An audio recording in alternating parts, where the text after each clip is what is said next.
Well, hello everybody, and welcome to the latest KNOCA workshop. This one is specifically on the question of stakeholder engagement. It's quite so before we start, before I throw myself into it, just a reminder that we're recording. That shouldn't affect anybody except towards the end of the workshop, because it's the person who's spotlighted who's recorded. Anyway, back to this. Welcome to the latest Knowledge Network on Climate Assembly workshop. This one is on the question of engaging stakeholders. Most assemblies, most citizens' assemblies and climate assemblies initially had a very specific role for stakeholders, which is in relation to their governance structures and in relation to being witnesses during assemblies, very much in terms of trying to get a sort of balance of input.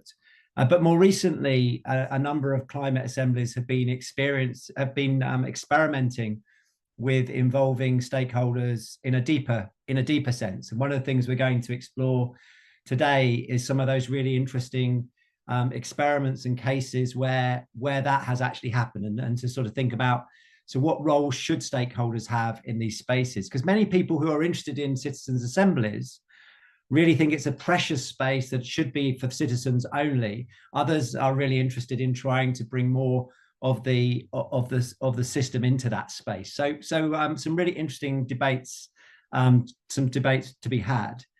What we're going to do is I'm going to hand over in a second to my colleague Ines Oman, who is a consultant for the Austrian Climate Assembly and is a facilitator and researcher independently as well.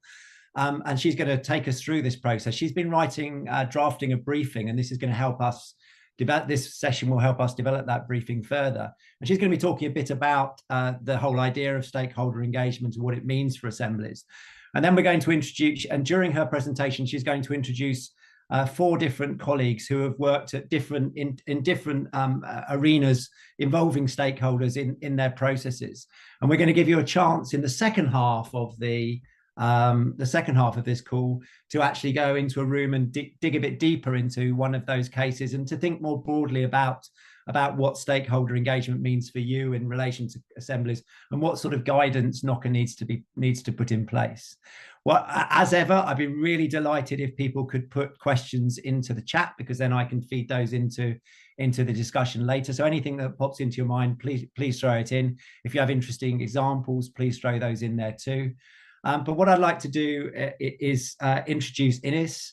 And I think Ines can tell me her colleague Mirjam as well, who are the people who have been putting this workshop together. I'm going to be taking a back seat through most of this, which is a nice change for me. But Ines, if I could hand over to you, and thank you for leading us through this process. Okay, thank you so much, Graham. Hello, everybody. Very happy to see you. Some of you I know, and some not, some new faces. And of course, Graham has the overall moderation still for, as he said, when you have questions and for later on. We will have this input with 4 speakers in between, and after a short break, some breakout groups to go deeper and get your feedback. And as Graham said, there is a study on way, and I hope to be able to revise it together with Mirjam in the next 1 or 2 months. So you should be able to get it by middle or end of summer to download it from the website. So I will share my screen now and hope it works. And I need to do it in this big version. Just a second. So you see it as presentation mode? Yeah, okay. So the briefing is called Engaging Stakeholders in Climate Assembly, and it's based on on the one hand, research on literature, which mainly Mirjam did, but we have to say there is not so much on stakeholder engagement in climate assemblies, a bit more in general on citizens' participation, yes, but not so much in climate assemblies, and on interviews I did and empirical research. And thank you to my interviewees. Some of them will speak later, but there were more. I have interviewed, and I have also done interviews for another study on new developments in subnational climate assemblies, and results from these interviews also fed into this process. So what do I want to talk about today? After a short intro, I will hand over to Mirjam, who will talk about why should we at all engage stakeholders in climate assemblies, what are reasons for it, what functions and roles might they have or can they have based on literature and based on our empirical findings, and then forms of stakeholder engagement. And this is getting more and more, I would say, intense in the last time, as you will see. And then I'll talk about challenges and risks that might also pop up when you engage stakeholders. And then I've looked deeper into 10 climate assemblies, and 4 of them we will zoom in a bit more with our 4 speakers before I conclude. And then it's time for you to ask questions, or I can answer them and before we go into breakout groups. So the reasoning for this study, Graham said it already a bit. In general, it's that stakeholder engagement can carry really big potential to build bridges between the citizens that participate in a climate assembly and key societal actors. Can be stakeholders that have strong influence, but also, of course, decision makers such as politicians or business people.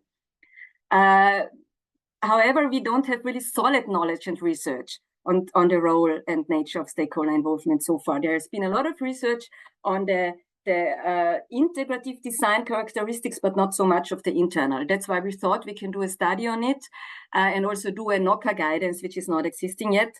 And as already said, we see new and more intense forms of stakeholder engagement in the past that have been applied, and we want to better understand the role and functions of stakeholders in these new forms and what benefits and challenges are coming with these new forms of stakeholder engagement. These are the needs for doing this study. Then who is a stakeholder? Well, there is lots of definitions out there, but not a final agreement. And still, Graham and I are discussing still about some details. Who is a stakeholder? Maybe we can discuss together a bit about on it. There is an agreement that people that are really strongly affected by decisions, in our case of climate policy, should be included. But in the end, climate policy might affecting everybody, so you cannot include everybody. So how to select who is a stakeholder? This is a big question and will come later on sometimes when I will talk about it. One disagreement we see is shall we extend the term of stakeholder to policymakers, political parties or civil servants who are part of the commissioning body? In my interviews, I saw that the practitioners, some of them would say yes, they are really important because these are the people that then implement the results. So better have them already included in the process. But on the other hand, you open up the room of the citizens, which should be a protected space when you have the political parties and public admin in. And we will see later with our speakers how they solve this problem.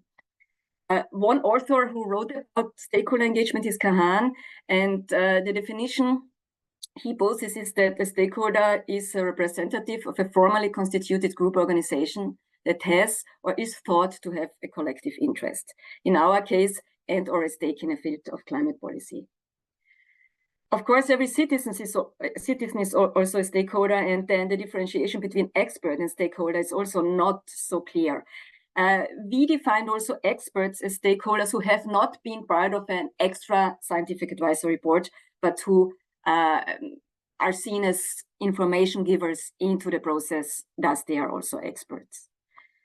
And in the paper, we differentiate between 3 types of stakeholders. On the one hand, there's the organized public, which can be civil initiatives, NGOs, CSOs, and so on. Then organizations that come in, companies, unions, chambers, and so on. And the last section would be policymakers. And here, this is open whether these are those that are part of the commissioning body or only people outside the process who might be stakeholder. Mirjam, may I hand over to you?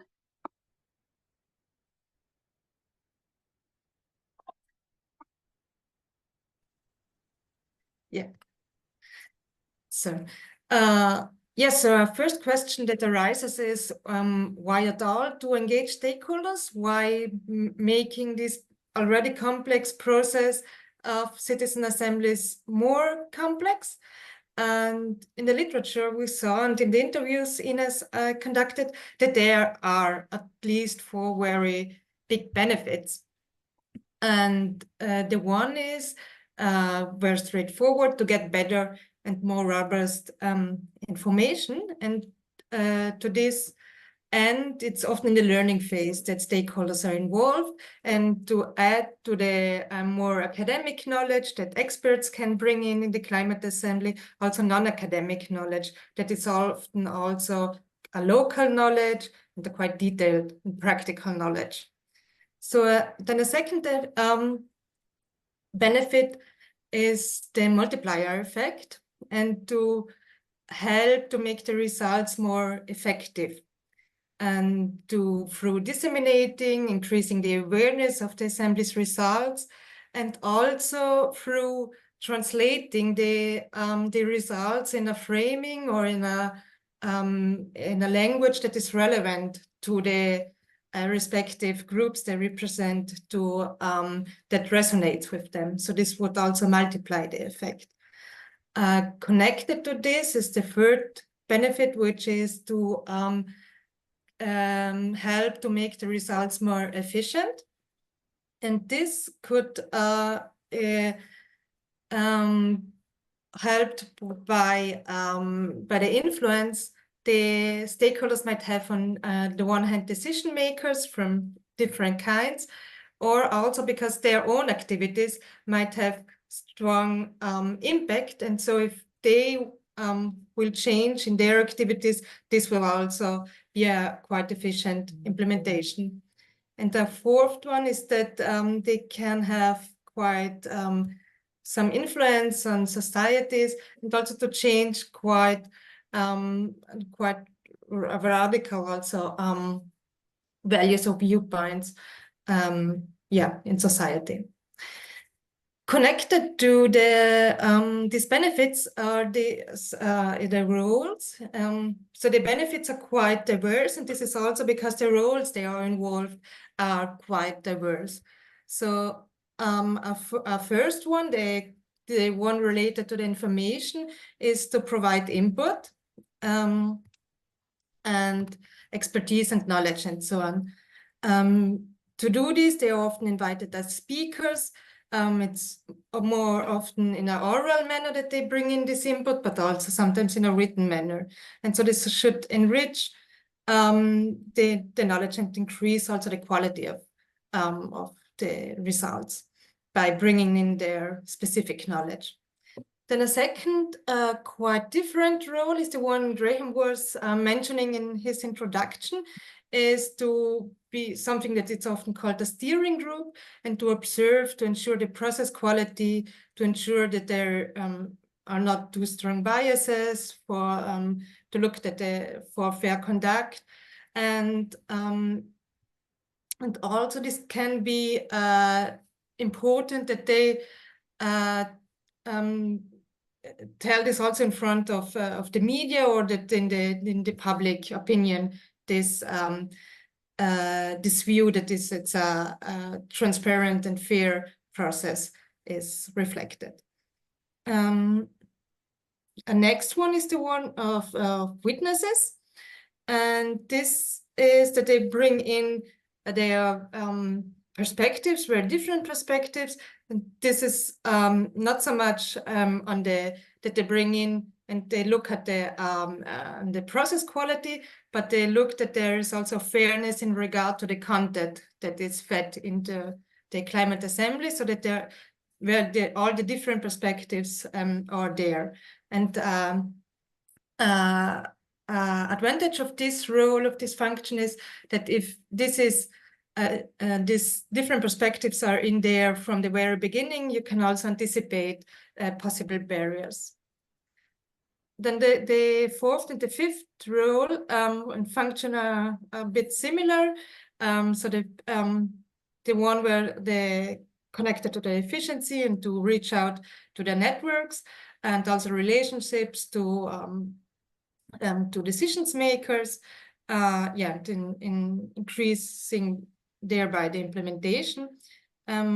Whereas the last one is the role of the implementer, and also you can say of accelerator,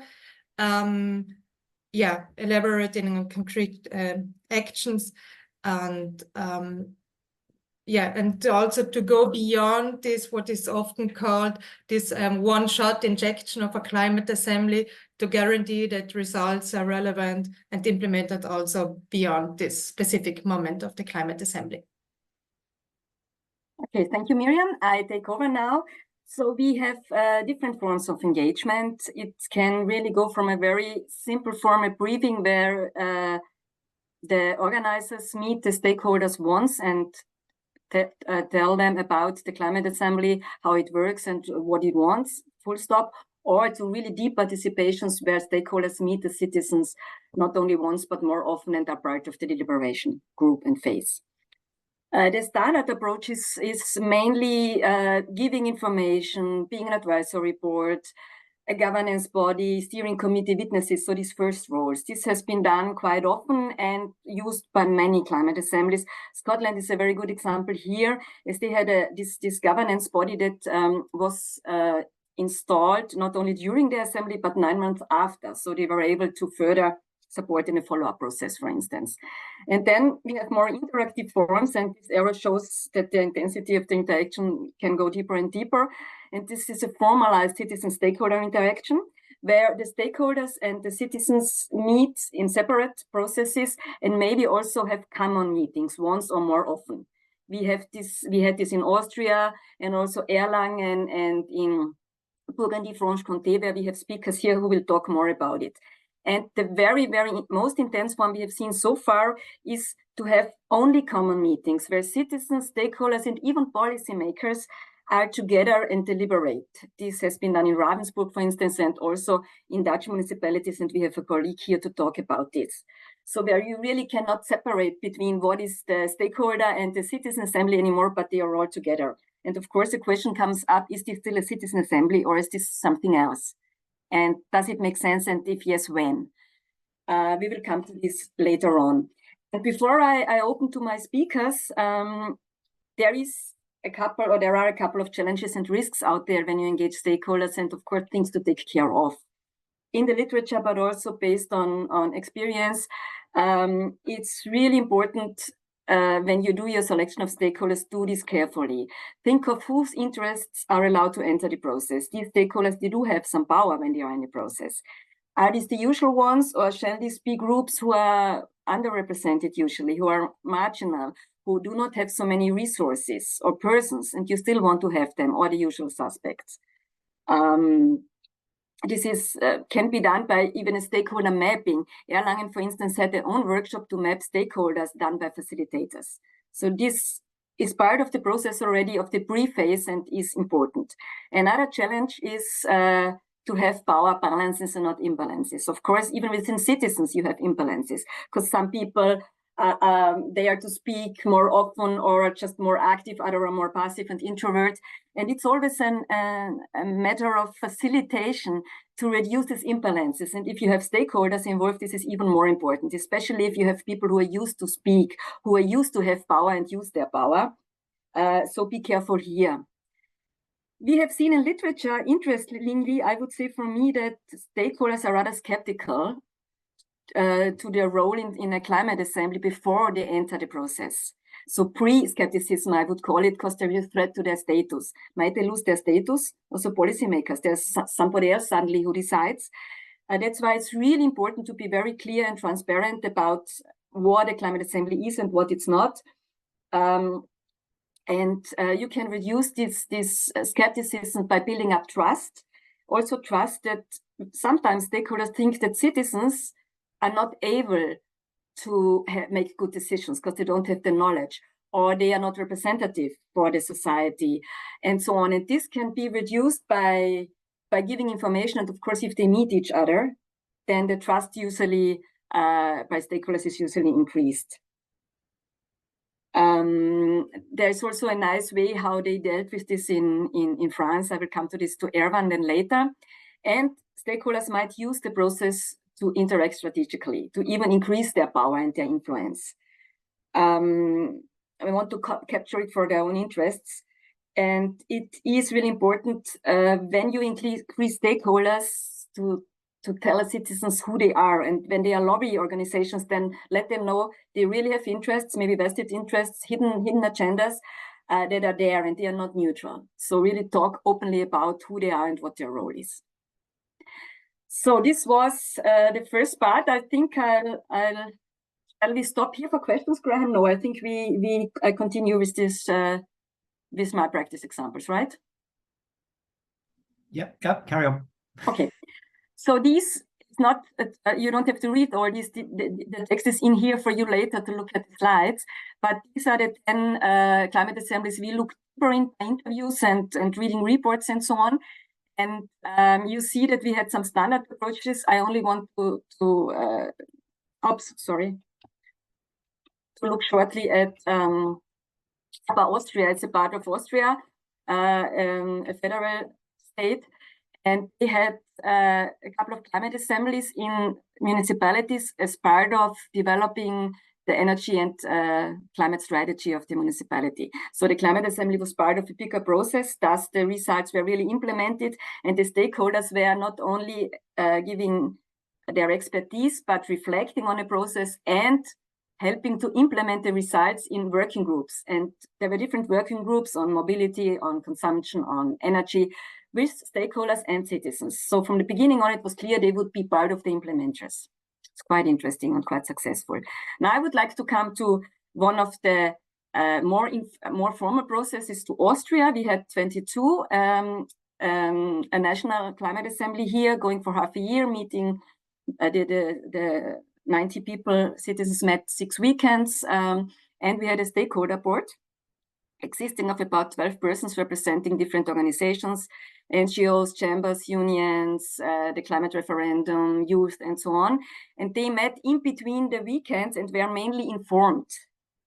They did not have their own deliberation phase, but once during the process, they met with the citizens and could exchange information. And now I would come to you, Christoph, and stop my presentation for a while. Maybe we can also spotlight Christoph. Thank you. So Christoph, he was a member of our stakeholder board. He works for the Austrian Chamber of Labor, Arbeiterkammer. This is a social partner organization, very much connected, also collaborating with the trade unions. He is a chemist working on climate policies in connection to also societal impact. Christoph, welcome. Great that you are here. Also, after 2 years, you are not fed, hopefully not fed up with climate assemblies. Maybe you want to tell us first a bit about your experiences as a stakeholder in this Austrian process. Yeah, thank you very much for inviting me. I'm glad to be here again. I've been in one KNOCA learning call some time ago and found it very interesting to see the other approaches. I have to state that I've been only in one climate assembly stakeholder group, so my experience is limited to that. First thing I would say is, as a stakeholder, for sure, we want our agenda to be open. We want to influence the climate assembly. I think that is the main role of stakeholder involvement in a certain sense. In Austria, we have a long-standing tradition of social partner involvement in the whole policy-making process. So for us, it was quite usual to be asked to be a part of a stakeholder board. It was interesting to meet the other groups, which were, you mentioned some of them, which were of a more special focus in some cases, but the main social partners in Austria, that's the Chamber of Labor and the trade unions, which work very closely together, as you said in your introduction, and the Chamber of Commerce and the Agricultural Chamber. And these 4 organizations together form the social partners, which have a long-standing tradition. And they were also represented in the stakeholder group to the Climate Assembly. So, as Ines already said, the stakeholder group first rather was asked to disseminate the results of the of the Climate Assembly among their members, and only later on was invited to meet the members of the Climate Assembly themselves at the Climate Council. And this gave us the chance to really think about what we would like to give as an input to a group of citizens, because we understood that a group of citizens is very different to policymakers who normally are the ones to whom we address our work. So this was one of the learnings, how we, and in that case, the Chamber of Labor did that together with the trade unions. We wrote a short impulse paper to the Citizen Council and tried to rather pose questions instead of already giving prefabricated answers to the question they were facing. And I don't know very much about the response of the citizens. We discussed it a little bit with them, but for ourselves, it was a very interesting experience to really formulate it in a way where we thought that it could open questions. Mm-hmm. Let me come to the learnings for our institutions. Except for that, we thought that there's a lot of framing when you start such a climate council. And in the case of Austria, the framing, in our understanding, was mainly produced by the Scientific Advisory Board, which framed the questions and which also gave the topics in which the citizens were asked to discuss, like agriculture, mobility, housing, etc. And we expected, and I think that is one of the results that was true, the citizens came up with policy measures which already have been in discussion for a very, very long time. This was to be expected, in my view. Mm-hmm. On the other hand, what was really interesting was that all the citizens expressed a very positive view towards the discussion process, because they understood that if they discuss among each other, they see much more possibilities than they thought initially would exist. And this is, for our organization too, a very important learning. Okay. That this discussion among people who don't know each other in the beginning and probably have very, very different backgrounds will lead to an opening up of a possibility space. And this is much more important than the concrete measures which in the end they proposed. Okay. Thank you, Christoph. I have one more question to you. When you think back to the process, which challenges did you experience there as a stakeholder? What was really not maybe so easy for you, or yeah? One of the challenges for us was to leave our beaten track of producing policy proposals in a language which policymakers understand. We had to switch the language, and that was interesting for us. And I think we succeeded some way. We don't know exactly how much. Discussions we had with some of the members of the Citizen Council were very positive.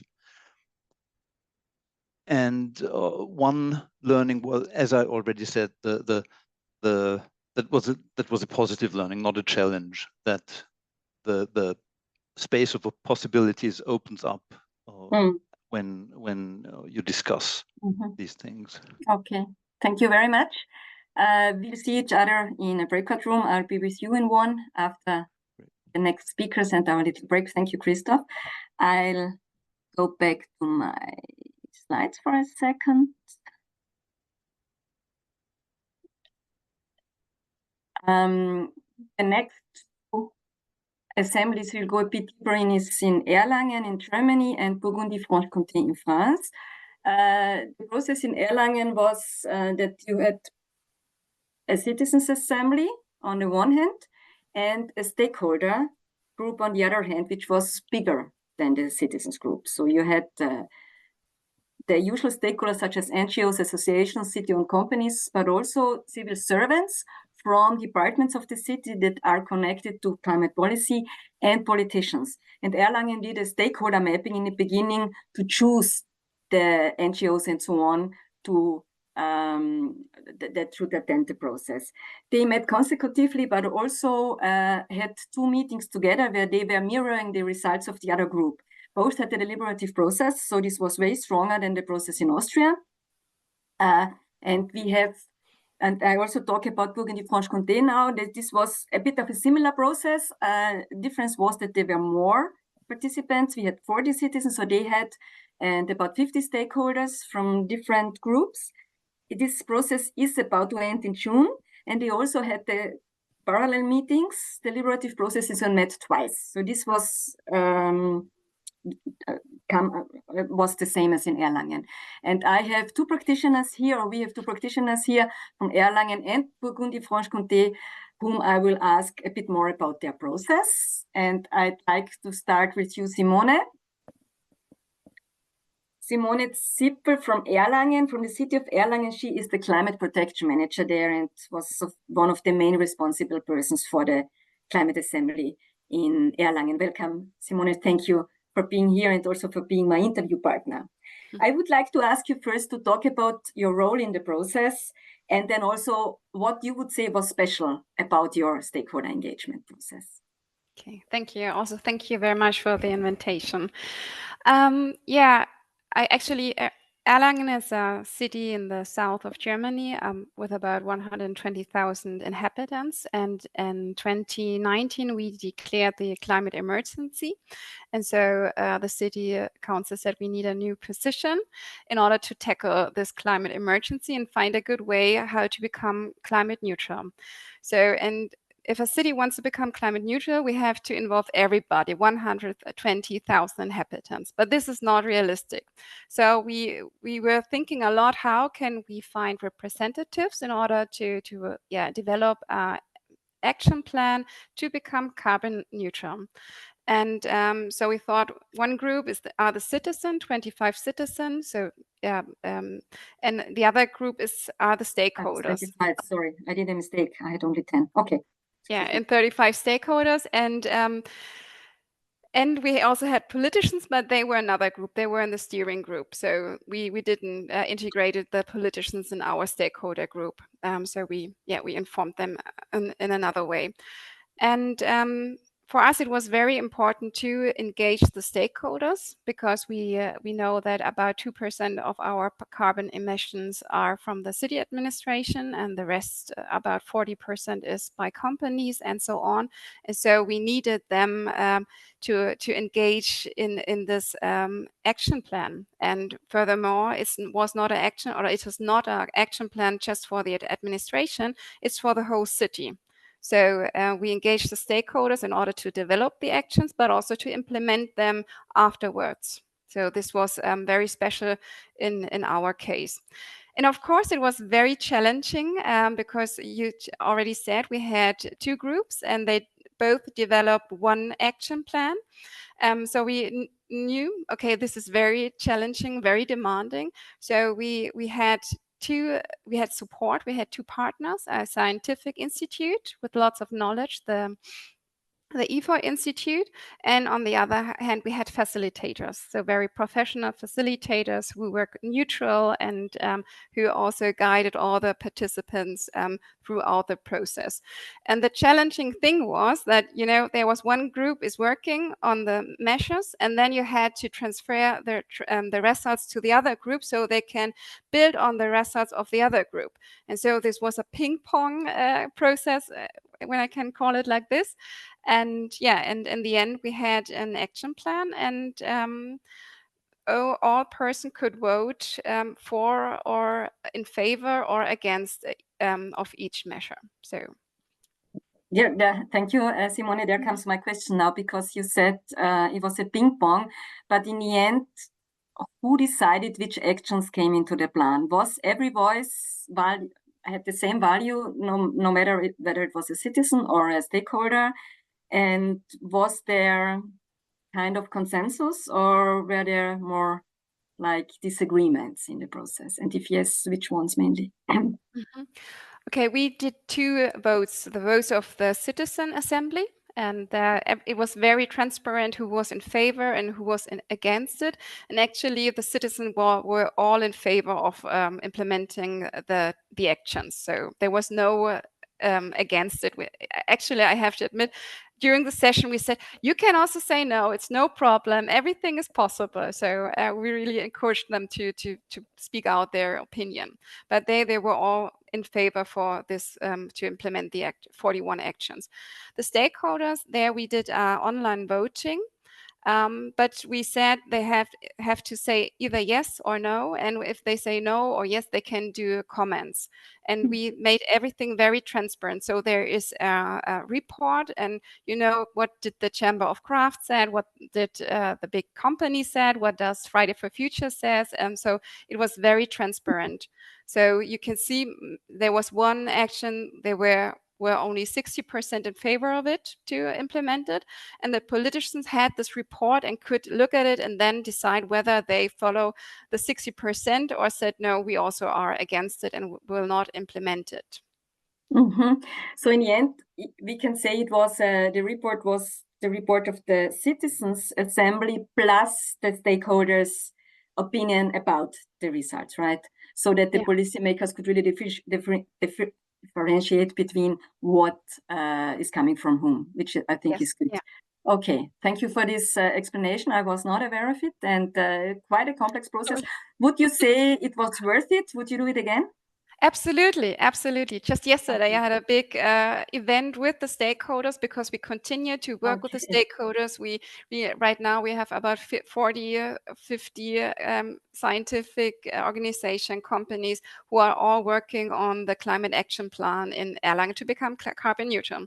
So this was the stone became rolling, or started to roll with the. And you also have a kind of a contract, Stadtvertrag, a contract where the stakeholders and also policymakers signed that they are responsible for implementing measures. And I think this is a very strong tool, political tool. For everybody who wants to know more about it, there is the link in the, it's in German, but you can of course use any translator, the link of the websites in the chat, and I might come back to you, because in Graz, it's a city in Austria, who they plan a climate assembly as well, and maybe close to your format, and I'm going to consult them a bit. So great, thank you very much, Simone. See you later also in a breakout room. And may I ask Erwan now to come to the floor? It's funny if I get all these people around me. It's wonderful. It would be nice to see each other in person. Hi, Erwan. Nice to see you. Erwan is has been designing and facilitating citizens' dialogues for more than 50 years, for about 8 years now at Mission Publique in France. You are working in various topics around biodiversity, climate, urban planning, and health, and on different scales, from local up to national and international. And Erwan, you were one of the practitioners of this still running climate assembly in France, in this region of Burgundy-Franche-Comté. Maybe you want to talk a bit about your role, and what was very special in your case was kind of protecting the citizens a lot. Maybe you want to let us know how you did it. Yes, sure. Hello, Ines. Hello, everyone. To the region Burgundy-Franche-Comté is very large. It's but it's also the most rural area in France, most rural region. So just to give you a little bit of background, so this Citizens Assembly, I was involved in the design and the facilitation. It was a 5-session assembly, 9 days of meeting for the assembly member from November to June to this Friday. The region decided to give priority to climate and biodiversity biodiversity issues, and they organized this assembly to define sustainable way of life, lifestyles to contribute to reaching the region action. Also, they want to use it, of course, for their own action, but also to build a narrative so they can go to their partners and say, well, citizens want these lifestyles, let's make it happen together. So there were 3 key steps to the assembly. The first 2 weekends, it was mostly between the assembly members. Of course, they met some experts to learn about the issues, but it was mostly between them, and all deliberation was done by the citizens during these 2 first weekends. Then we had a second step. The 2 next weekends, there was a lot of co-construction time and work done with stakeholders.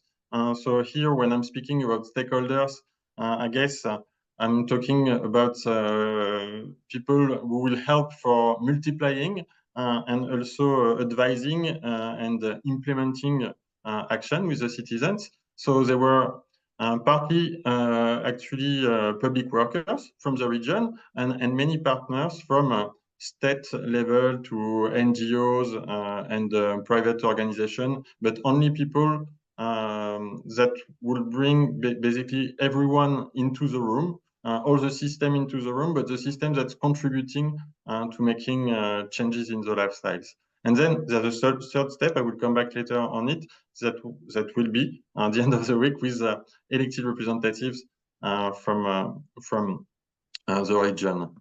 And so why did we do it like that? We did the first step mostly between the assembly members to build the group dynamic and to define the sustainable lifestyles they are collectively looking for. The second step, we brought stakeholders because it's important to recognize the importance of every kind of expertise, and they all had a lot of expertise and a different one from the citizens. Assembly members, the citizens, they defined what they want to achieve, but they do not know how to achieve it. So this is why we needed to bring these experts.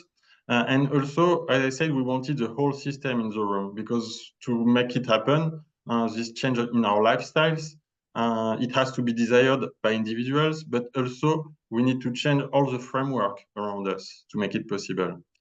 And last but not least, we see also between experts, between the different stakeholders, the difficulty to have a holistic approach to break some silos between fields of expertise and bringing a diverse group of stakeholders around the citizen in a way makes it happen. The citizens, the panel of citizens help to break these silos.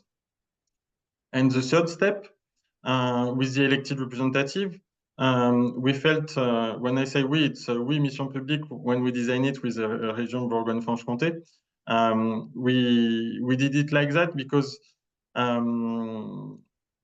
they felt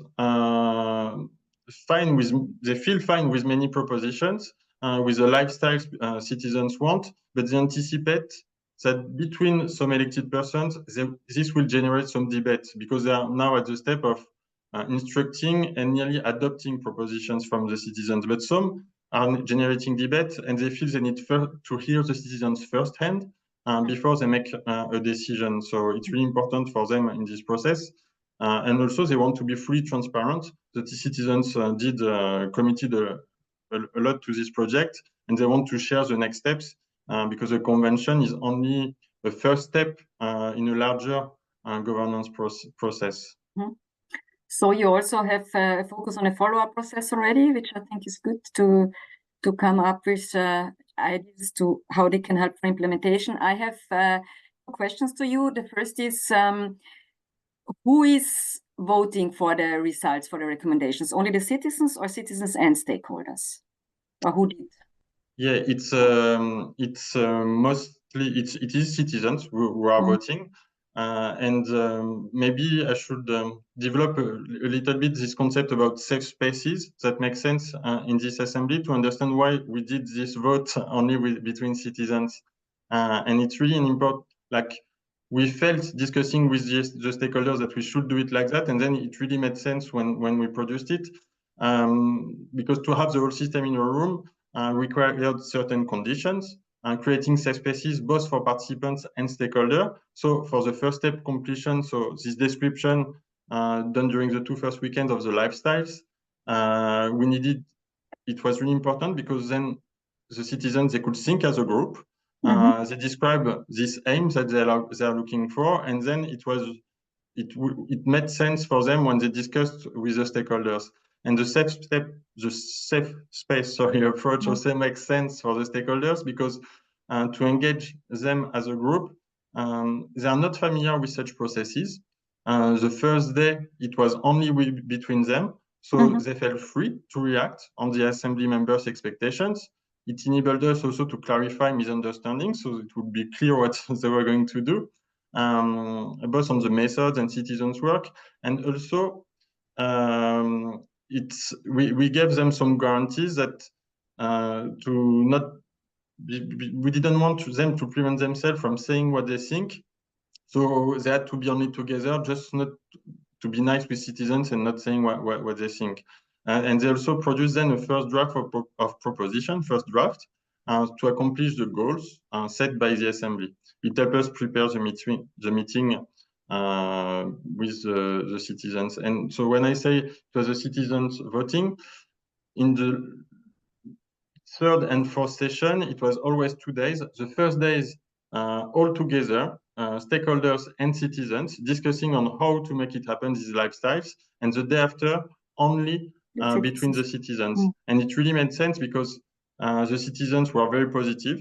They said like they felt that the stakeholders translated what they wanted into technical words. But then after a few hours, we could see that a few participants were not very well at ease. They would speak less, and we needed save time between the citizens, so they would integrate everything, discuss every aspect, and then make up a decision. You already, thank you, Erwan, answered my second question about the safe space. So important to have time for themselves alone. And also what you told me we had 2 interviews. In one interview was that you explicitly asked the stakeholders not to be the representatives of the organizations, but as persons. So to be able to also step out of their role and be open and frank, as far as I understand, although this is not so easy. To be there as a stakeholder and then not represent my organization. Maybe we can talk about it later, how it worked. Thank you, Erwan. So, and now before I come to Mirjam, I'd like to show you my slide again. We are now in this third column, when we can talk about citizens and stakeholders share one space. And you said it already, this word, Erwan, the whole system in the room. The city of Ravensburg had it, that they had a group that met always in common. This is citizens plus policymakers plus stakeholders and civil servants, where everybody voted except the policymakers. And then we have P1000 NU. This is a consultancy in the Netherlands who did already a lot of climate assemblies in the Netherlands and will do more. And in some Dutch municipalities, they had this idea also of the whole system in the room, where citizens, employers, civil servants, and politicians together deliberate and in the end vote except the politicians. And this is a new form, I would say, quite interesting, quite challenging as well, maybe allowing for having a higher impact with regard to implementation. And I'd like to talk with you about it, Mirjam de Pagter, please. Mirjam, she is a senior advisor in G1000, a foundation existing since 2014. You have been there from the start and leading a lot of, as a lead facilitator, a lot of assemblies and also doing management work there. Mirjam, why do you think this idea of the whole system in a room makes sense or is the way to do climate assemblies? Thanks, Ines. Well, one of the goals of our foundation is working on renewing trust between the government and citizens themselves. And we really see a citizens' assembly as a way that we can go to a transition together. And from this renewed trust build, make new policy. So that's why we invite the whole system in the room. So we see the Citizens Assembly not only as something that is from the citizens or something that the government asks from their citizens, but we see it as something that is from the whole community. So, so this is why it is important that well, all the people can talk to each other. But still, most of the participants are citizens. So about 10% are politicians or civil servants. 10% are employers. So in this way, still the most of them are citizens. So, but it's I agree with Erwan. So it's not that they are there in the role of employer or politician, but they meet each other as a human being, right? So they meet each other and talk about what they think is important. So why we think this is important, that it creates a shared ownership about the problem, about the problem and the outcome. So what we see happening is that everyone is involved to get the results further. So we see that the impact increases, and the results, they're all working together to get the results done after the Citizens Assembly. Have you ever experienced like power imbalances that especially company owners, who might even be the employer of some of the citizens, influence them or want to bring their hidden agendas into the room? Or yes, how do you deal with it? So the first of all, the invitation is on a personal level, right? So I, for instance, would be there as just Mirjam de Pagter with all my experience, and that is something that is there for all the participants. So everybody has an interest, right? But we do a lot of things in the process that they don't, like employers don't get the big stage and talk to everyone. We often do big assemblies with 200, 300, 400 participants. So that are big assemblies. But we start in really small groups of 4 persons. So, and then we may have really, what is really important, we make rules about how the participants will behave in this assembly. Okay. But of course, there are always power indifferences. So we have these rules that the people do not debate, but go in dialogue, which has in Dutch even a bit other meaning than in English. But so we start in small groups of 4, and they change often. So they talk to really a lot of people. And we always start with the question, what do you think is important about this topic? And what happens then is that people start to tell each other stories instead of trying to convince the other person that they are right, because you start from your personal experience. And we of course have facilitators, but what we also do is train some of the participants on forehand, so they already get familiar with this. We call it a power-free dialogue. So it's based on non-violent communication, our method. So they're also already trained in this way of talking to each other. So that's an important thing. But what we've also learned is that it's really important to also train the politicians, especially the politicians that are in there. So we don't have interest groups in the Citizens Assembly. That's something that's really important, because sometimes people mix them up with stakeholders and groups. So, but the politicians, of course, also have this. So we train them on forehand and ask them to participate on a personal level. And in this training, they also can ask all the questions that they're afraid of. And but because we mix them and we really make a safe place, what Erwan also was talking about. This helps everyone to speak their mind. So you make like an equal playing field. Thank you a lot. This is super interesting, all of you. We could go on really long, but there is the chance to go a bit more in depth with you in the breakout room. Thank you, Mirjam. And what I take from here is really this having this safe space and protecting all the participants. I mean, this is for every forum, I think, very important. And if I can add just one more thing, it's like the same as what Erwan was saying is at the end, the politicians don't vote at the end of the Citizens Assembly, because they have the chance when they're looking at the results to vote as from their role as politicians. Yeah. Thank you for adding this. Okay, then I will come to my final 2 slides to some conclusions before we have a bit time for questions, as far as I understand. So,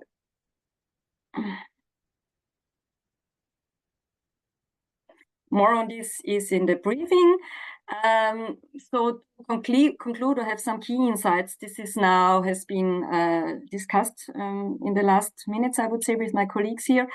Although from the literature, stakeholders might be skeptical to enter a climate assembly process. Whenever you talk to practitioners or stakeholders, the benefits in the end outweigh the challenges of having, I think, because of the experience they have, especially when we have the situation that they can speak open, frankly, and have these facilitated meetings where you go on a very human being level and discuss openly. I think you can only learn from each other. Then another insight is really key that you, when you do stakeholder engagement, be transparent and clear what the climate assembly is, what its power is, what it is not, and who has got which role and who is allowed to do what, who is allowed to vote, to deliberate, and so on. And the more transparent it is, the better, of course, for everybody.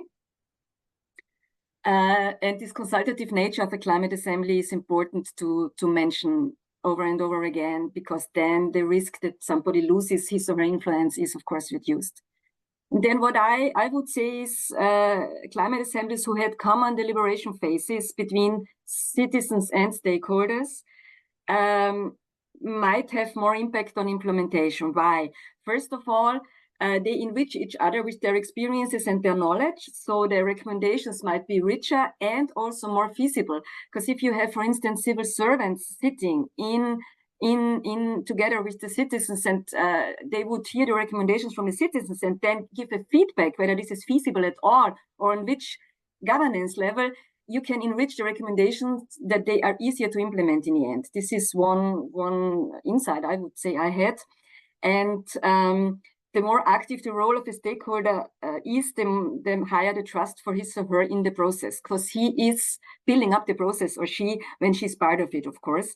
And what I have seen also in the other studies, that on a subnational level, it is way easier to build trust, because subnational in a community or in a region, people know each other maybe already, and this is another level than on national. It's many things are easier on a lower governance level, I would say. And then finally, some recommendation. This repetition, be careful whom you select. First, think of who is a stakeholder in your case. Is it, as we had no interest groups in the whole system in a room, also in Ravensburg, in Burgundy-Franche-Comté, no interest groups, but companies, employers, and citizens, and politicians, and civil servants. In other processes, such as in Austria, you want to have the interest groups in, and be clear who is it and which roles they have. Second, be also careful in planning your whole process from the beginning, and especially with facilitation, what we talked about now, to open these safe spaces where really conversations that matter can take place. Be transparent about the roles. I said it already. I would say have more citizens than stakeholders in the rooms. It is the case most often, but it was not always the case. And then my question would be, is it still a citizen assembly, or do we have just a couple of citizens part of the process? If you want this, okay, then it's maybe called not citizens assembly. And in the end, give the citizens the final decision power over the recommendations, which I think has been the case in nearly all assemblies I have looked at. Yeah, this was it for now. Thank you very much for your attention. And now I stop the screen, and Graham. Are you bringing? Oh, are you going to bring me and Ines together? Just for a second. So Ines, yeah, that's great. That's great. So Ines, we didn't actually get any sort of generic questions about your presentation. Clearly, it was either utterly brilliant or people were so stunned by what you were saying. But I mean, people have been asking very specific questions about different processes, and I guess what I'll just ask you a quick question before we break, which is, so you've seen very different process. I mean, you were involved in designing and delivering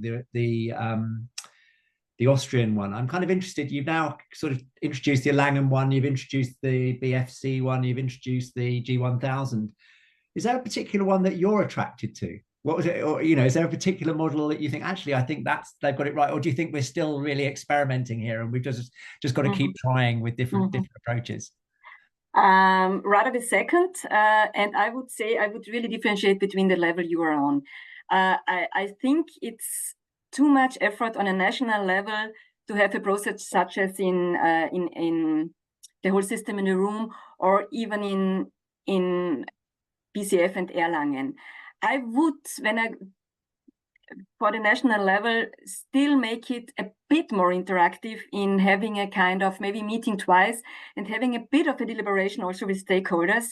However, when I go on a regional or municipal level, I do like really these common phases where they discuss together, deliberate together, and really, you know, build on the recommendations. The more concrete it gets, the more better it's maybe to bring both groups together because they can be richer and more feasible. That's how I would see it. I would definitely not let policymakers decide or vote. And I do think there is an opportunity in having civil servants in the process already if they have then to implement it. But the question is, how much influence are they allowed to have? Here I'm not clear. I'm not sure. I think we should be fair. We should be fair to the Austrian process that you were involved in. That it was one of the first processes at national level. It was the first process at national level to try and do that integration. I mean, the French did it in a more. I don't mean this in a nasty way. In a more chaotic way. You actually kind of formalized it. Yeah. So it's kind of interesting that you were saying that it would have been good to have done a bit more of it. And I completely take your point about certain things may be possible at more local levels compared to national levels. I think that's really interesting. Okay, listen, let's leave it there for 5 minutes. Let's give every good Zoom health is that we all have a 5-minute stretch. What we're going to do when we come back is we're actually going to create 4 breakout groups. So one of the breakout groups will be based on each of the 4 cases you've heard. So an opportunity to talk some more about the Austrian National Assembly and its mode of stakeholder forum. An opportunity to talk about the Erlangen model, where they had the different forums which kind of as we technically said, ping-ponged the ideas backwards and forwards. The French regional assembly, where they brought in stakeholders at very specific 2 or 3 specific points towards the end, and then politicians at the end. And then another one, which will be the G1000 in the Netherlands, which is this idea that you just start from the beginning with the stakeholders in the room as well. So I think it'll be an opportunity for you to go into one of those rooms, learn a bit more, ask some questions, specific questions if you have them, but also to raise some questions about how we do stakeholder engagement. What sort of principles should we have? Is the kind of stuff that you've been learning, is the kind of ideas that you've been learning from Ines today? Are we working along the right kind of lines? So let's all take a break. We'll come back at maybe 10 minutes past, and then you will have an opportunity to go into the group that most interests you. So we'll see you then. Well, welcome back, everybody. We could have gone on for ages. Poor old Mirjam was up against the wall, being kind of like, kind of questions being fired at her. So I in the end was facilitating group 1. So I'll just give a couple of some of the feedback from it. Obviously, we were very much focused on learning about Mirjam's practice and very interested in about her distinction between stakeholder, the fact that interest groups weren't part of the stakeholder group, the stakeholders. And towards the end, we came up with some really interesting ideas about how actually the stakeholders that you might need in order to ensure knowledge within an assembly aren't necessarily the same stakeholders you'd need in order to get things done afterwards. And actually how you manage a design so that you can make sure you get the knowledge you need and that you get the delivery that you need, they may actually require two different sets of considerations and processes. So that, for me, I thought just right at the end, that was really a sort of light bulb moment for me. I think that was really, really interesting. But we did get really down into the details of sort of, you know, how Mirjam and her colleagues actually train politicians. That was really interesting for me, training politicians so that they can participate in these processes.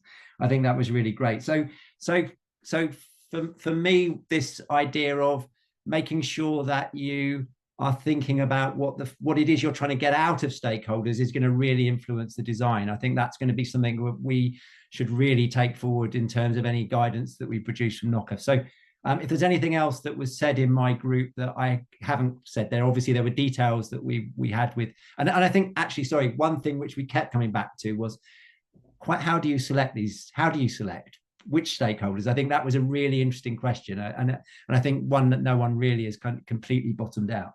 But okay, so that was my group. Mark, from your group, which was around Erwan's, did you have an interesting conversation? We did, and funny enough, it mirrors very much what you were talking about. That's because I cover, you know what it is. If I've talked about it, it's all done, you know. That's the way it goes. We all know that. We started actually with a very important question or point, which is that the whole idea of doing citizens' assemblies is to empower citizens. So of course there was this underlying worry: is there any risk as to whether you're taking some of that power away again? And I think we kind of talked around the fact that there's a difference in terms of which types of stakeholders you bring into the room, but the truth is that they are usually, in one way, shape, or form or another, some sort of a lobbyist for something. But the good thing about doing this or bringing them into the room consciously is it gets into the light, in a way, right? So if you're doing it right, it doesn't have to be a problem. But we talked about a few prerequisites, like, for example, citizens have to have time alone, and there should definitely be considerations as to whether it's only the citizens voting at the end. So I think that last one was my own point, adding that really, but basically ensuring that empowering the citizens doesn't get compromised is quite essential. And then on another talk, we actually also touched upon this question about how you select people and who gets to be in the room. We didn't conclude on that, but it seems to be like a whole thing, doing a stakeholder mapping and finding out who has the authority to point at people. It's a very difficult exercise that might require its own strategic thinking and organizing around who gets to have that role and who doesn't. So yeah, no, that's really interesting. There's a colleague of ours in Poland, Marcin Gerwin, who has a very particular technology where he actually invites the sort of stakeholders into a room and then says, okay, you decide amongst yourself who's going to attend the assembly. It's really interesting. It kind of like the different ways that you might be able to do this is really fascinating. So can I toss in another word, Graham? Because I was just remembering Thiele had a really good point too about that there are different types of organizations. Like she was actually talking about this notion of public interest lobbying. And private interest. Private interest, exactly. I'm here. I could talk. You can say it. Yeah, that the stakeholders also, like we were talking about lobbyists, and basically they are the stakeholders representing private interests, like, you know, gaining more profit or whatever the private interest is. But then there are environmental organizations or social groups that represent the public interest, you know, cleaner air, more forests, whatever. So, but in the assembly so far, in our practice in Estonia, we have kind of leveraged this, like equal opportunity, safe space for both of them. But in my view, this has always kind of harmed my heart, because the public interest should be so much higher or evaluated. And then, like, my question is, like, are there examples of that already, or should we distinguish between these, and how should we kind of tackle that? No, I think it's really important, Thiele, because, you know, my background is as a political scientist, and one thing we know is that the ones that you're talking about, private interest stakeholders, they have typically more resources, more power, more influence in society. And do we need to recognize that within our which is what you're talking about? Whereas interestingly, in G1000 Netherlands, we were talking about earlier, they're much more interested in getting the employers in there because they can deliver on stuff.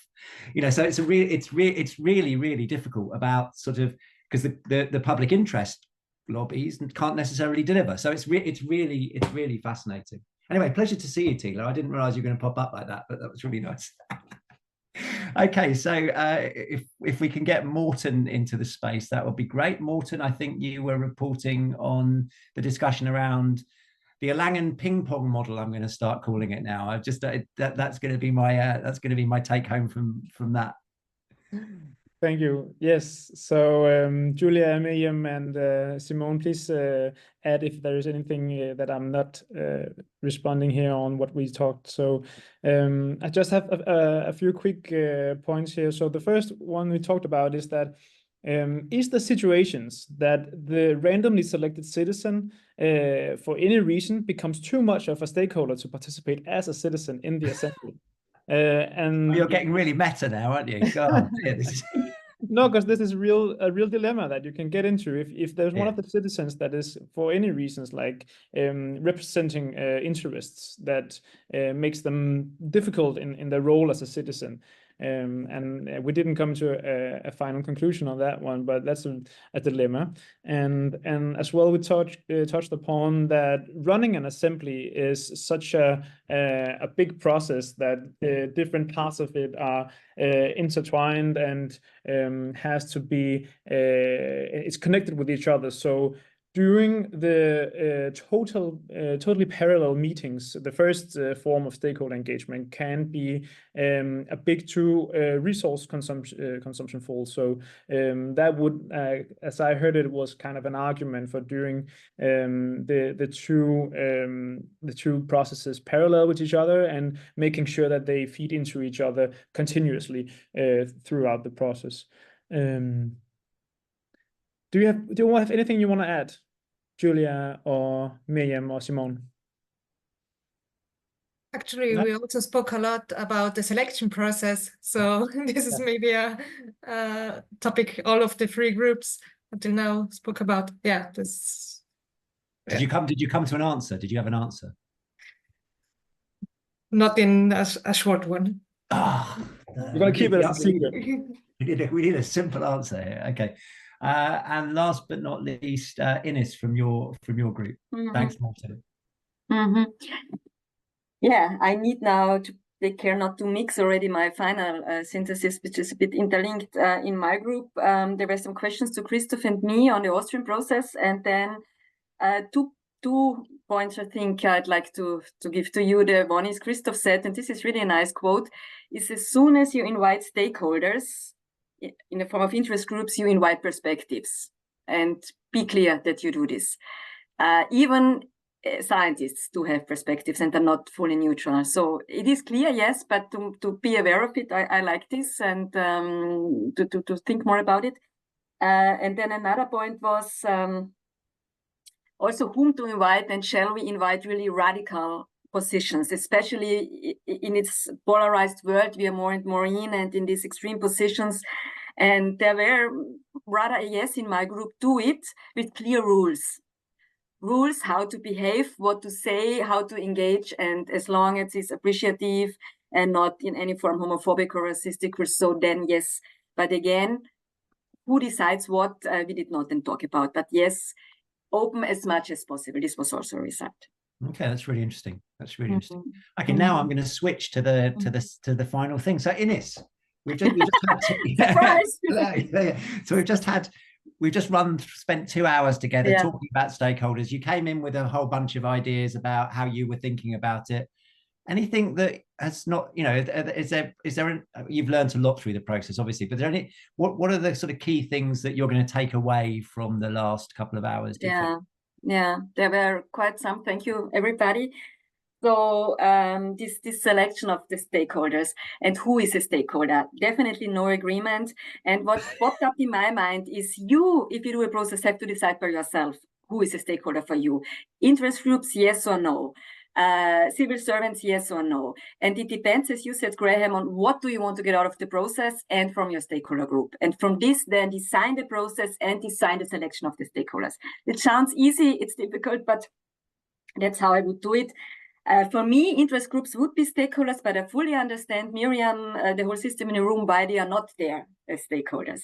And I think it's okay to have not the definition of a stakeholder. It really depends on what you want to get out. This is, sorry for this, but no easy answer, but yeah. Then another conclusion is train the people, be it politicians, stakeholders, also citizens need to be trained, and you do it by doing. As soon as you open this space with a facilitation group and an art of hosting the people, they are trained. I don't know how it's done in the whole system in the room, but it's trained by small groups, by communication rules, by dialogues, by diets, by also diaden, when two people talk to each other and then go to the big group. And so this is how it's going, and people learn fast. No matter who they are. Politicians, I don't know. We had them one evening just to play their show, so to say, but not in the deliberation phase. This was the second point. The third point is what you said, Mark, it's to empower citizens, and this must not be lost during the process. And then also the point I said before, open up. Maybe we need extreme positions in these days, depending on the topic, and have these clear rules, and maybe even a mediator you would need. We had some in the Austrian process. And when you invite, be clear, you invite a position also. Yeah, so maybe these are main takeaways. Before I go to you, Graham, Mirjam, do you have one takeaway, Mirijam Mock, now you want to add? Yeah, I think the selection process is something that there's different kinds we learned about, and this is, yeah, you said it, it's at the end the organizers must decide, but it's, yeah, this is such a crucial thing. And it's good that we learned about many methods to do it. So, Thank you.